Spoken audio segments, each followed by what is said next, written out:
Assalamualaikum warahmatullahi wabarakatuh. Teman-teman yang saya cintai dan mudah-mudahan Allah muliakan. Sedikit berbeda dari konten-konten sebelumnya.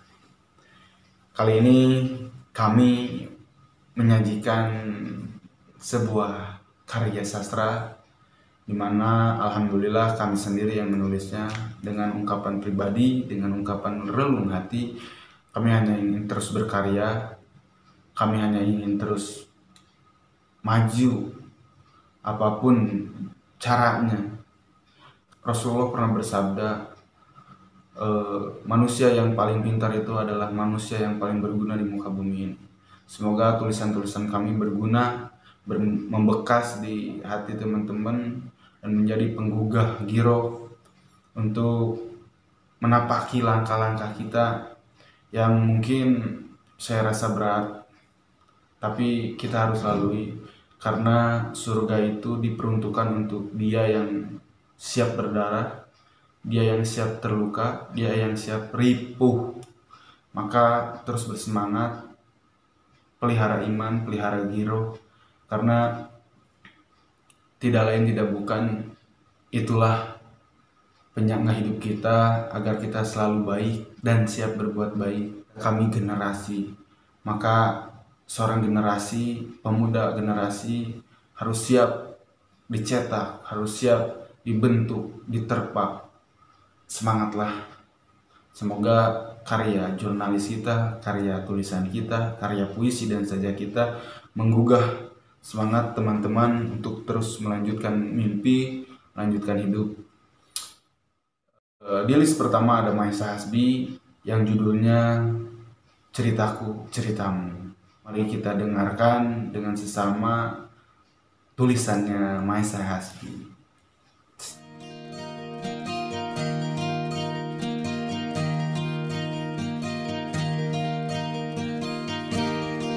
Tepat pukul 17:08, sang matahari malu menampakkan dirinya.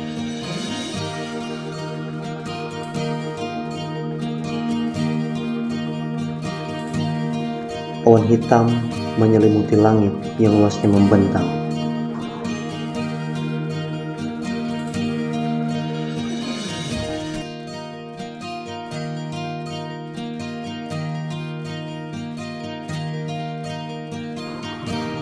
Saat itu datang sebuah seruan, memaksa hati dan raga untuk melakukan sesuatu hal yang awam, lirih dalam hati. Apakah diri ini dapat melakukan sesuatu yang sedikit pun tiada kufahami? Seorang sahabat yang selalu ada setiap diri kehilangan arah datang dan memukul pundakku, seraya berkata, "Kamu pasti bisa." Seakan faham apa yang sedang diri ini rasakan. Benar, memang dia seseorang yang mempunyai kepekaan terhadap lingkungan sekitar, walau sekecil apapun. Dia pun pergi entah kemana, sedangkan aku masih terdiam memikirkan apa maksud dari perkataannya. Selang kepergiannya, terdengar musik yang perlahan dan mulai mengeras. Menolehlah keluar rumah. Ternyata kulihat sesosok manusia yang entah seorang pria atau seorang wanita menoleh ke arahku sambil bernyanyi, berkata kepadanya sambil menggerakkan tangan seperti meminta maaf. "Maaf, lewat saja." Dia pun pergi sambil bergumam, "Pelit banget jadi orang."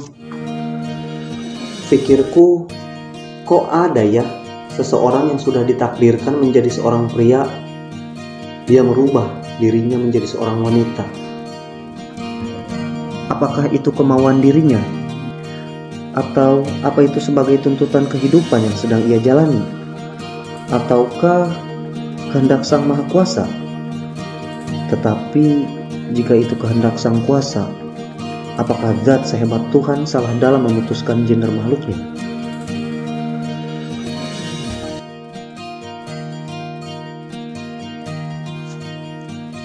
Kumandang azan terdengar. Aku pun beranjak dari lantai. niat hati menyucikan diri, bergegas untuk melakukan sembahyang, tuntutan sebagai seorang muslim. Sebagian orang memang menganggap hal ini sebagai rutinitas sehari-hari. Tetapi ada pula sebagian manusia yang berpikir ini bukan rutinitas biasa, melainkan pengabdian kepada Sang Pencipta.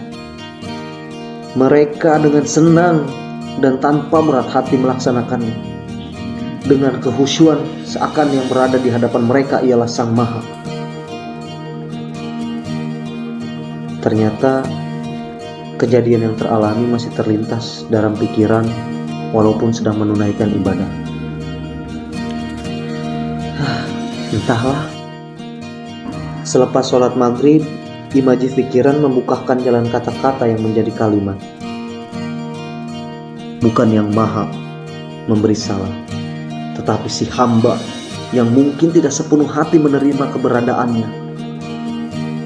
Tiada beda jika kita melakukan tanpa sepenuh hati, melakukan tugasnya dengan setengah-setengah, bekerja hanya ingin melihat nominal, atau hanya ingin dilihat orang lain, tanpa ada perendahan diri kepada Sang Maha dalam pencapaian kita. Mungkin kita sama dengan seorang pengamen tadi yang tidak jelas gendernya. Kita hanya fokus untuk melihat kesalahan yang hanya nampak dari orang lain dan melupakan sesuatu yang sangat berbahaya dalam diri, yakni hati yang selalu berubah-ubah haluan dan setengah hidup untuk menerima semua tugasnya. Itulah tulisan dari Mas Hasbi, di mana dia menceritakan di sore hari bertemu seorang bencong yang saya tahu gender bencong itu adalah laki-laki, tapi dia maksa jadi perempuan. Pesannya yang saya dapat adalah jika seorang mukmin tidak ada totalitas dan tidak ada loyalitas, setengah-setengah, gak jauh beda kayak bencong, setengah-setengah. Seorang pejuang harus full, harus semangat. Itulah yang saya dapati dari pesan sajak Mas Hasbi, tulisan dari Mas Hasbi. Yang kedua, ada Muhammad Ajis Riki Triana Muhammad Tulo, di mana dia menceritakan tentang dirinya sendiri, be yourself. Tidak pantas seorang mukmin juga melihat sudut pandang dari dohirnya manusia, karena pandangan manusia itu terbatas, tidak seperti Allah yang kuasanya maha. Bukankah kita tercipta untuk saling memahami, saling mengerti? Maka Ajis menulis dari sajaknya, yaitu tentang sudut pandang kemanusiaan. Untuk lebih jelas, silakan resapi puisi dari Ajis. Check it out. Terihsan.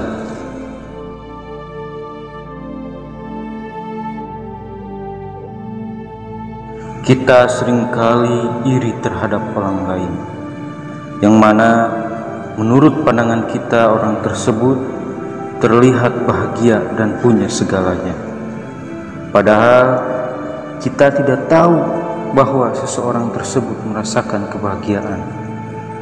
Maka jadilah dirimu sendiri, jangan jadi orang lain.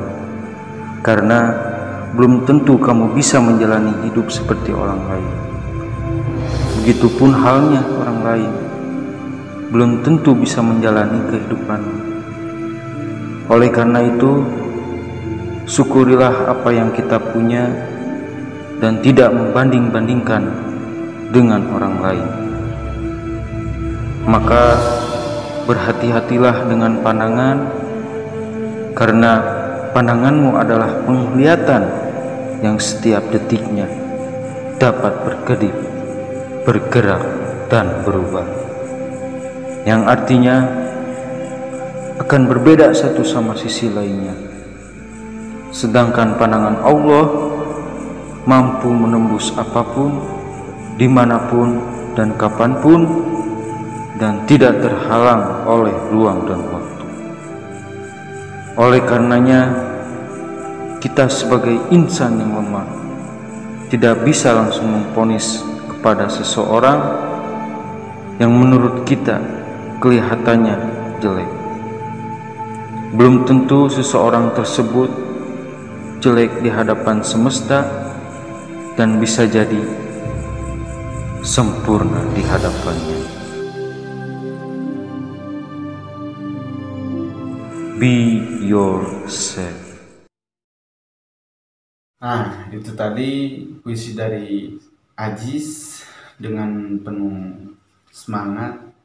Dia menceritakan apa yang dia rasakan tentang sudut pandang manusia yang begitu tidak sempurna. Pesan yang saya dapati dari puisi Ajis tersebut sedikit menyentuh, karena kita sebagai manusia tidak pantas melihat seseorang dengan mata dohir, apalagi dengan sudon.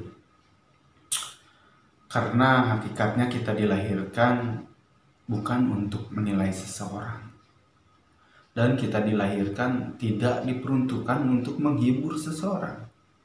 Pesannya adalah jalani hidup masing-masing. Sudahkah kita beribadah dengan tulus, dengan ikhlas? Kita jangan menjadi hakim dalam segala perkara apapun.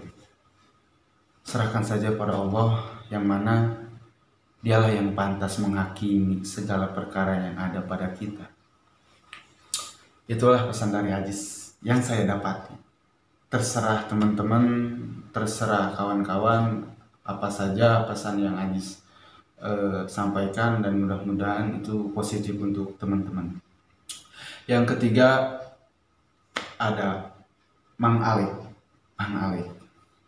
Bang Alek menceritakan tentang kerjasama tim. Penting sekali kerjasama tim. Dia menceritakan kerjasama tim ini seperti sepak bola. Untuk itu kita saksikan, mari kita resapi apa puisi dari Bang Alek ini.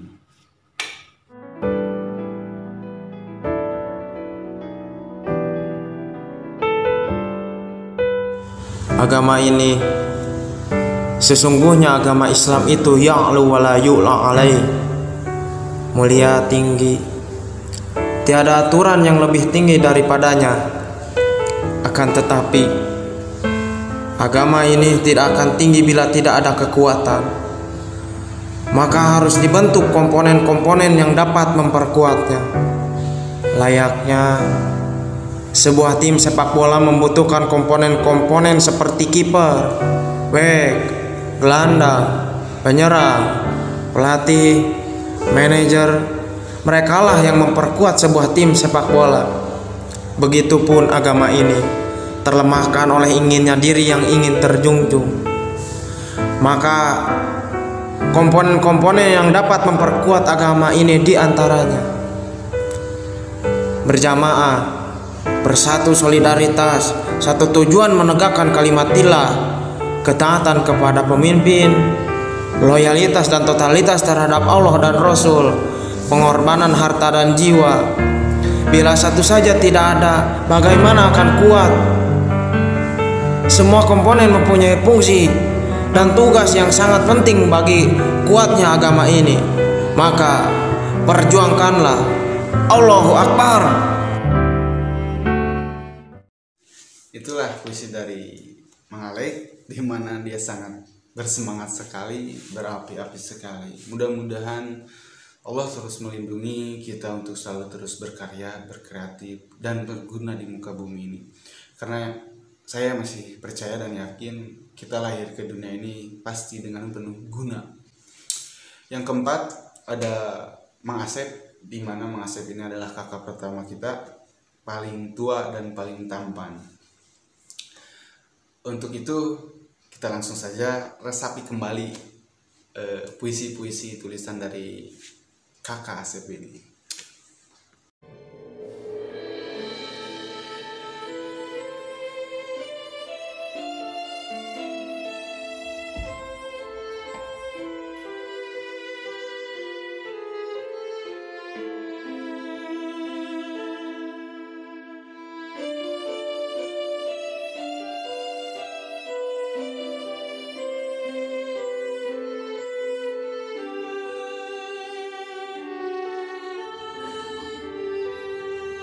gelap, terang. Kegelapan masih saja terus mencoba mengatur muka bumi ini. Entah sampai kapan terhantui dengan kegelisahan akan gelapnya. Hari ini, esok, atau seterusnya, kami menantang dalam keadaan gelap sekalipun. Jika kami setitik terang, maka kami akan bersinar walau sekecil apapun. Kami tidak akan terang benderang jika gelap lenyap. Gelap adalah bagian terang dari kami. Terima kasih telah mengatur bumi kami sampai sedemikian rupa ini. Terima kasih sudah menghantui sisi takut dalam keberanian ini.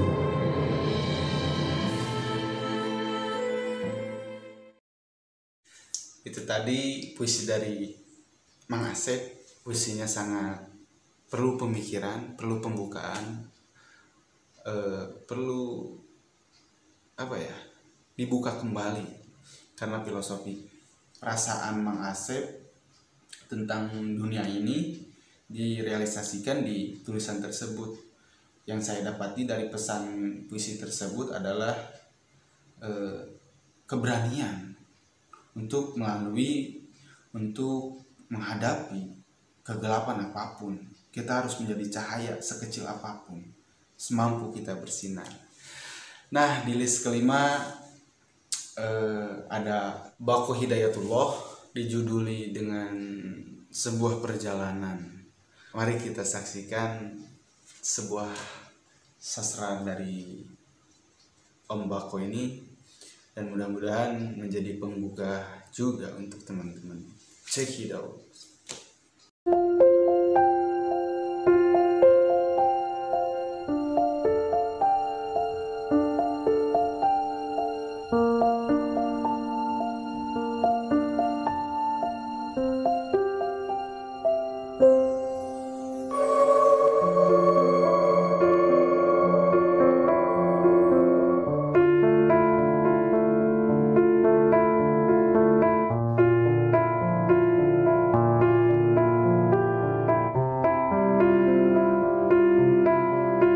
Hidup adalah perjalanan, proses menuju proses lainnya. Proses itu berasal dari tindakan, bukan hanya sekedar pikiran. Hidup itu perjalanan, maka siapkan bekal sebanyak-banyaknya. Pastikan bekal itu merupakan suatu hal yang berguna.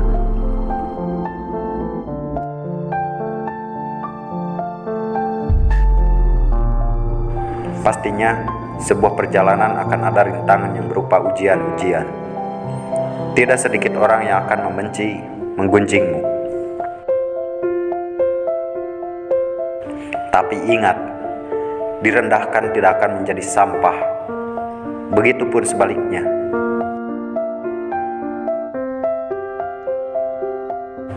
Disanjung tidak akan menjadi rembulan. Dalam kehidupan, tujuan tidak tercapai bukanlah suatu tragedi.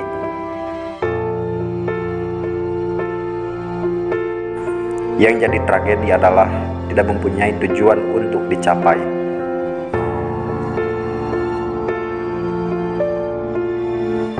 Jangan terlalu peduli omongan orang, karena setiap orang membacamu dengan pemahaman dan pengalaman yang berbeda. Tetap maju, semampu kita bersinar. Karena perjalanan harus mempunyai tujuan yang jelas dan ternavigasi. Sangat elegan sekali ya pakai jazz ini ya. Ternyata di sisi lain humoris, di sisi lain sajakis. Pesan yang saya dapati dari Om Baqo ini adalah tentang proses kehidupan. Mungkin Om Baqo di sini merasakan proses kehidupan yang sangat sulit ya.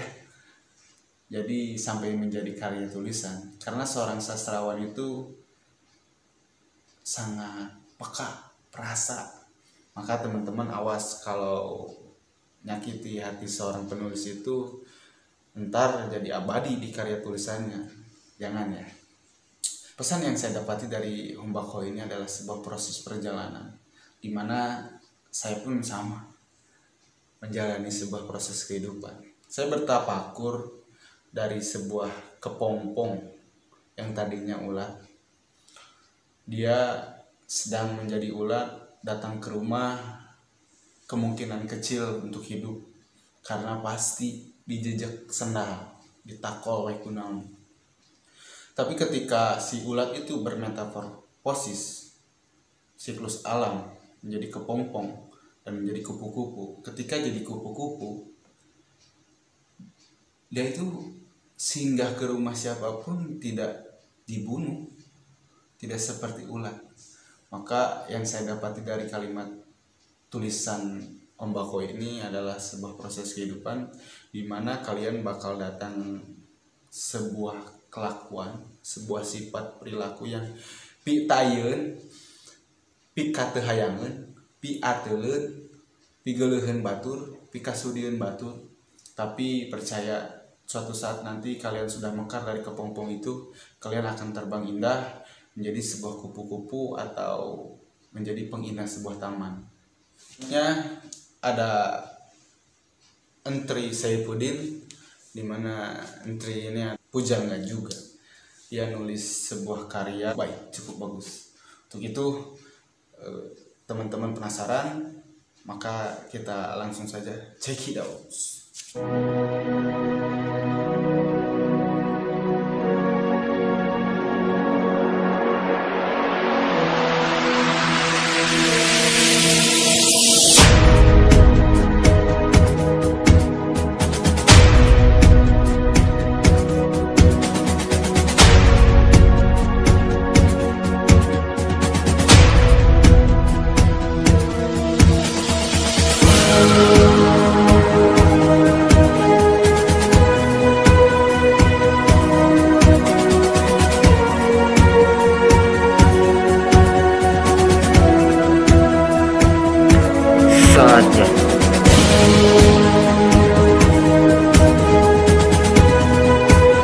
Sudah saatnya kita keluar dari zona nyaman dan meninggalkan kemaksiatan. Sudah saatnya kita sadar dan bergerak, sadar akan kondisi sekitar dan bergerak ke arah kemajuan. Sudah saatnya kita menyeru dan mengajak, menyeru kepada kebaikan dan mengajak kepada kebenaran yang gemilang.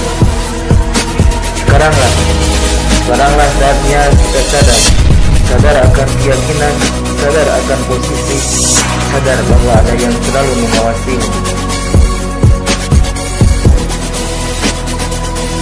Ingatlah yang telah terikrarkan, ingatlah nikmat yang telah terkaruniakan. Ingatlah di mana kau harus langkahkan, ingatlah amanah yang kau sanggupkan.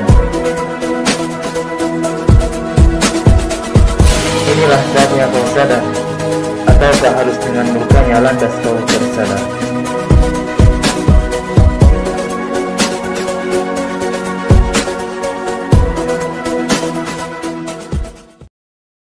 Itulah puisi dari Menteri yang berapi-api dan mengajak kita agar terus bergerak.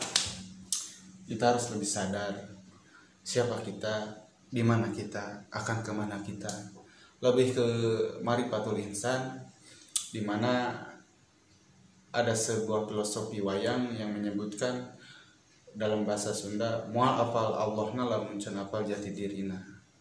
Yang saya dapati dari pesan puisi Menteri ini adalah mengajak kita agar tahu siapa kita, akan kemana kita, dan setelah ini akan kemana.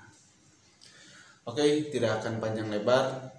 Yang selanjutnya ada Mang Deden, di mana Deden ini sangat sastrawan juga. Untuk itu, check it out. Jika berharap pada manusia, jika sudah tak dipercaya, niscaya kau akan kecewa. Gantungkanlah pada yang kuasa, kau kan bahagia. Bagaimanapun takdirnya, skenario Allah lebih indah, melebihi segalanya. Terimalah, bangunlah, bersama kita bisa. Hingga semesta berbaik takdir, membiarkan para pejuang terhela nafasnya di medan laga, terjemput oleh panggilan syuhada, menjemput kebahagiaan yang panjang dan nyata. Bangkitlah, wahai jiwa yang terpilih. Tugas kita merubah dunia agar terkaruniakan, karena sejatinya manusia seperti kita, mampu merubah hal yang fana menjadi nyata. Kala menyendiri, merenung meratapi hidup, ku mencari-cari, untuk apa hidup ini? Sanggupkah aku berpijak? Setelah ini, kemanakah insan berlabuh? Celakakah? Selamatkah? Jangan berharap lagi pada manusia yang penuh dusta. Orang-orang seperti kita tak pantas mati di tempat tidur. Seorang pejuang tidak pantas mati di tempat tidur. Itu kalimat dari Khalid bin Walid kalau nggak salah. Yang saya terkesan dari tulisan Deden ini adalah di mana dia menyebutkan, bangkitlah, bergeraklah, karena akan nampak jika tidak bergerak. Teruslah bergerak, sekecil apapun gerakan itu akan merubah. Saya filosofikan dalam pesawat terbang. Jika ada sebuah pesawat terbang dari Jakarta menuju Surabaya, lalu di jalan tertebak angin yang kecil, pesawat tersebut akan rubah jalur.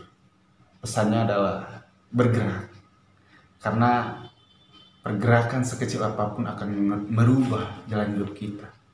Selanjutnya ada Om Basi. Sedikit aneh puisinya.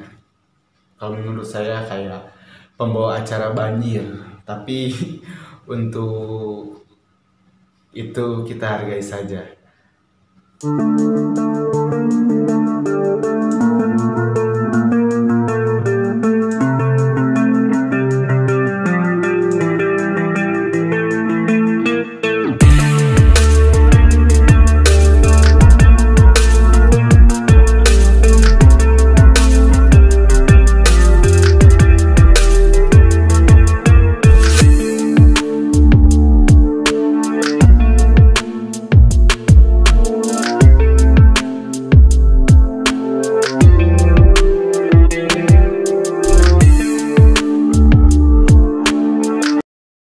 Puisi sastra dari Mang Basi apresiasi saja, karena apa yang dia rasakan dia tulis.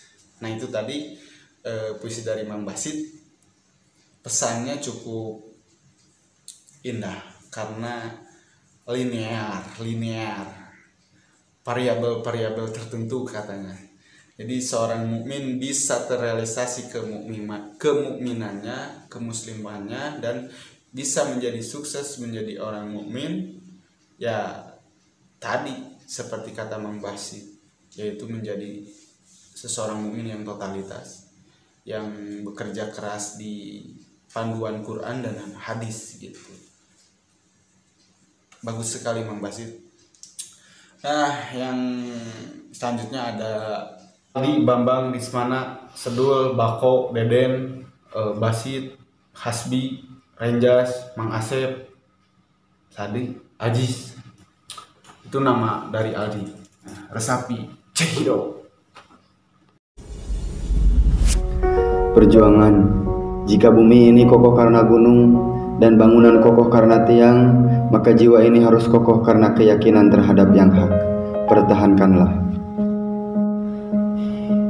Teruslah berjalan meskipun banyak orang yang tidak suka akan langkahmu yang begitu cepat.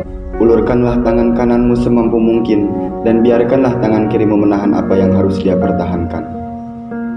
Teruslah berjuang, teruslah bersaing, korbankanlah jika itu harus. Carilah apa yang harus kau cari, karena dunia saat ini tidak sebaik dunia saat kau masih dalam belayan ibumu. Ingatlah di luaran sana ratusan ribu bahkan jutaan orang pesaingmu sedang berjuang hingga bercucuran darah dan air mata, hanya karena ingin membuatmu mati dalam keadaan kau berlutut di hadapan mereka. Perjuangkanlah apa yang menjadi hakmu, pertahankanlah jika itu baik bagimu. Karena baik yang benar adalah selalu memberi kabar gembira dan peringatan kepada setiap makhluk yang ada di bumi. Teruslah berlari walau lelah, jangan pernah biarkan jiwa ini merasa aman, hanya karena kau telah mampu berjalan di depan halayak ramai. Sebab berjalannya harimau di depan pemburu adalah kebodohan bagi harimau tersebut. Jika dirimu menyerah maka selesailah kebahagiaanmu. Sedangkan baru tahap serendah ini kau selesai sebelum beres.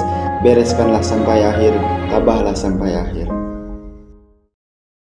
Pesannya tidak lain kalau menurut saya adalah teruslah berjuang sampai akhir dan tabahlah sampai akhir.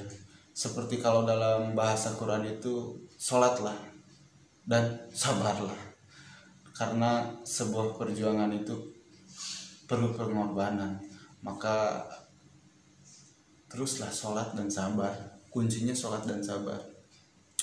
Janganlah jadi singa yang bodoh, yang berjalan kaki di depan para pemburu. Nah, itu kalimat kata kunci pesannya. Mudah-mudahan kalian bisa mengaplikasikannya, meluaskan, menjabarkan dari sudut pandang kalian masing-masing. Terserah. Maka yang selanjutnya ada Mang Sedul, di mana Mang Sedul juga ini menulis tentang bahtera perjalanan kehidupannya, tapi difilosofikan dengan sebuah rakit yang melintas lautan. Untuk itu, mari kita dengarkan dengan sesama puisi-puisi Mang Sedul.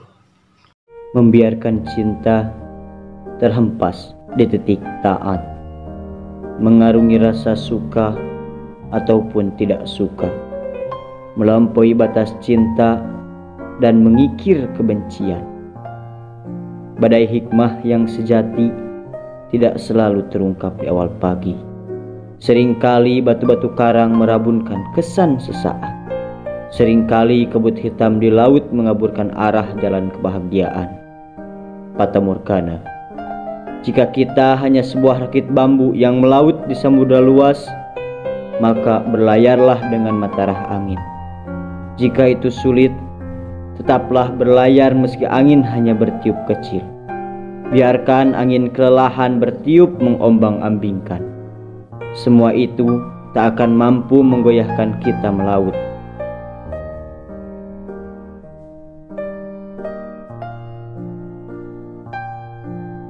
Tetaplah bergerak meski harus merangkak.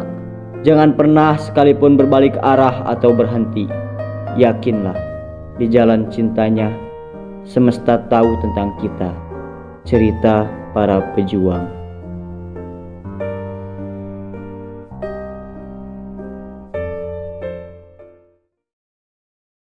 Nah, itu dari Mang Sedul, puisi bahtera kehidupan di sebuah perjalanan lautan.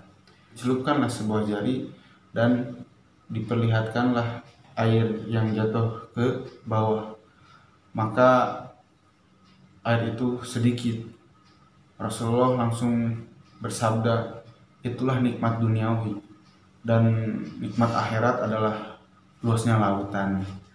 Pesan yang saya dapati dari puisi sastra tulisan Mang Sedul ini adalah neugtrug kalau dalam bahasa Sunda.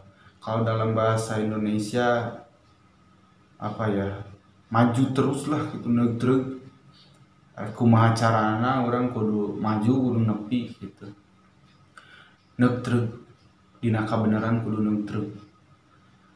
Mudah-mudahan karya ini dapat menggugah teman-teman, rekan-rekan yang sama masih berjuang, yang sama masih menapaki jejak di dunia ini. Semampu kita bersinar, kalau bukan kita siapa lagi, kalau tidak sekarang kapan lagi. Dari saya pribadi sedikit saja, mudah-mudahan bisa merubah pola juang, merubah pola perjuangan dan lebih baik lagi untuk metode perjuangan ini. Terinspirasi dari sebuah pelangi. Kalimatnya adalah, janganlah jadi pelangi untuk dia yang buta warna, karena akan percuma jelema nu buta warna mau apal warna ageblek kabeh. Dan satu lagi, beribadahlah kepada Allah, bukan kepada manusia. Pantaskan saja diri kita untuk Allah memberi nasrullah, memberi pertolongan. Cek batur kitu, cek batur kieu, duli amat. Nu penting mah urang cicing dina jalur sanajan awak kulbur. Mudah-mudahan urang terus dina lindungan Allah Subhanahu wa taala. Lamun aya poyokan, lamun aya cacian makian, saur Sayyidina Ali mah biarkanlah saja lewat. Ulah simpen nu hate. Capek kalau kita terus-terusan ngabisin waktu untuk patah hati, maka biarkan saja lewat. Karena balas dendam yang terbaik adalah menjadi pribadi yang lebih baik. Dan mudah-mudahan kita di sini, kalian juga semua bisa menjadi umat yang berguna dan Allah ridhoi. Amin ya Allah ya rabbal alamin. Itu karya sastra dari kami, mudah-mudahan menggugah, mudah-mudahan menginspirasi, dan yang paling penting bukan karyanya tapi hatinya.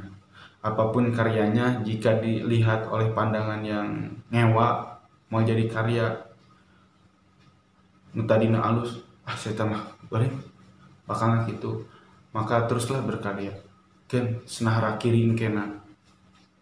Nu penting mah urang teu ngarugikeun batur. Jeung terserah batur lah eta mah hak manehanana, rek ngewa rek henteu. Nu penting urang ulah ngewa, bersihkeun hate, bersihkeun pikiran oge agar selalu positif. Da batur mau apaleun apa yang kita lalui, apa yang kita rasakan, orang tidak akan tahu. Maka teruslah berjuang selama kita di jalan Allah, selama panduan tetap Quran, selama panduan tetap hadis, dan selama panduan adalah koridor, maka teruslah berjalan walaupun lelah, walaupun capek. Tidak akan lama, paling lama 60 tahun. Jangan merugikan waktu yang sebentar ini di dunia, akhirat rugi. Anu waktuna loba jangka panjang, itu pokoknya ya. Guys, dikasih Saya itu keren puisi.